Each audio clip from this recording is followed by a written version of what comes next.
음식물 끼임의 원인 5가지에 대해서 설명을 드리고 치아 사이가 벌어지는 거예요. 사랑니를 빼신 경우에 치아의 형태와 관련이 치아 하는 경우입니다. 하신 경우에요.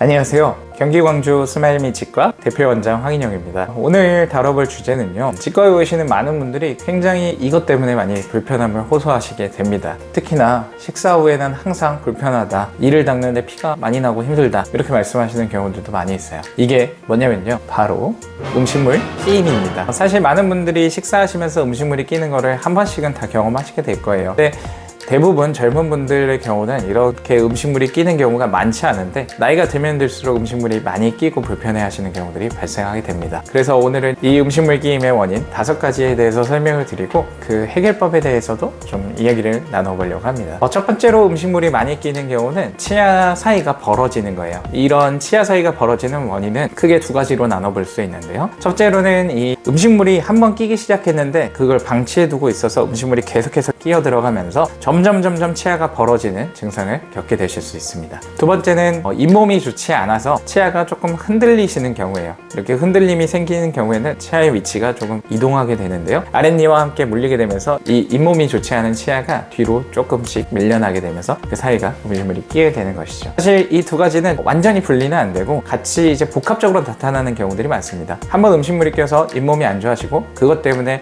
치아가 조금 더 벌어지면서 다시 더 음식물이 잘 끼고, 이 2가지가 계속해서 악순환의 고리를 갖게 되는 경우들이 많이 있어요. 그래서 이런 경우에는 첫 번째로 주의하셔야 되는 건 음식물이 끼자마자 치실을 이용해서 바로바로 빼주시는 거예요. 그래야 잇몸의 공간도 줄어들고 음식물이 더 끼지 않게 치아가 밀려나는 것도 방지하고 잇몸이 안 좋아지는 것도 막을 수 있기 때문입니다.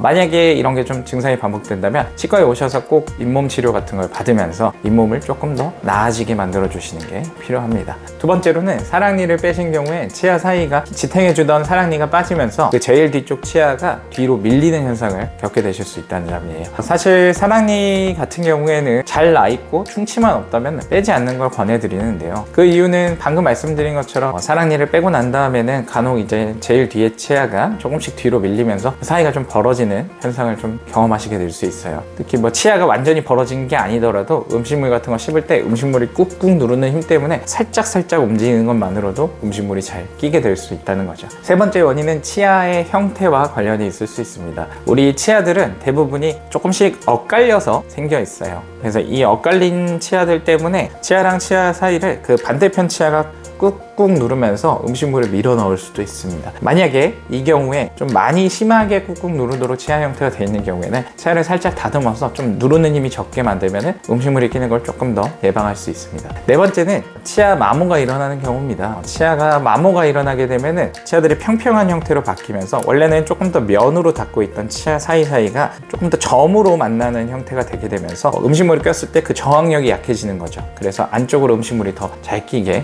되는 현상을 겪으실 수 있습니다. 마지막 5번째 이유는 임플란트를 하신 경우에요. 우리 치아는 사실 평생에 걸쳐서 조금씩 앞으로 이동을 합니다. 그래서 환자분들 중에 보면은 앞니가 예전에는 이렇게 고르게 있었는데 어느 순간부터 이렇게 삐뚤삐뚤 안 좋아지게 변했다, 오밀조밀 모였다, 이렇게 말씀하시는 경우가 있어요. 그 이유가 말씀드렸던 것처럼 뒤에 치아들이 앞쪽으로 조금씩 밀려나기 때문입니다. 그래서 똑바로 있었어도 뒤에서 미는 힘 때문에 조금씩 틀어지면서 그렇게 치아가 오밀조밀 변하게 되는 것이죠. 그러다 보니까 뒤쪽으로 임플란트를 심은 경우 그 앞에 치아가 앞쪽으로 이동하면서 임플란트와 치아 사이의 공간이 좀 넓어지게 됩니다. 요거는 사실 임플란트가 가진 어느 정도의 한계라고 보시면 돼요. 임플란트는 움직이지 않도록 뼈에 단단하게 붙어 있는데 치아는 움직이다 보니까 그 사이가 벌어지는 것이죠. 이거는 시간에 걸쳐서 계속해서 조금씩 공간이 넓어지는 것이기 때문에 피할 수는 없습니다. 그래서 이런 부분은 관리를 잘 해주시는 게 중요한데요, 우리가 임플란트를 한 경우에는 대부분 그래서 치실이랑 치간 칫솔을 꼭 잘 사용해 주셔라, 이런 말씀을 드립니다. 많은 분들이 흔히 워터픽이라고 부르는 그 물치실 장치를 사용하시는 경우들이 있어요. 그래서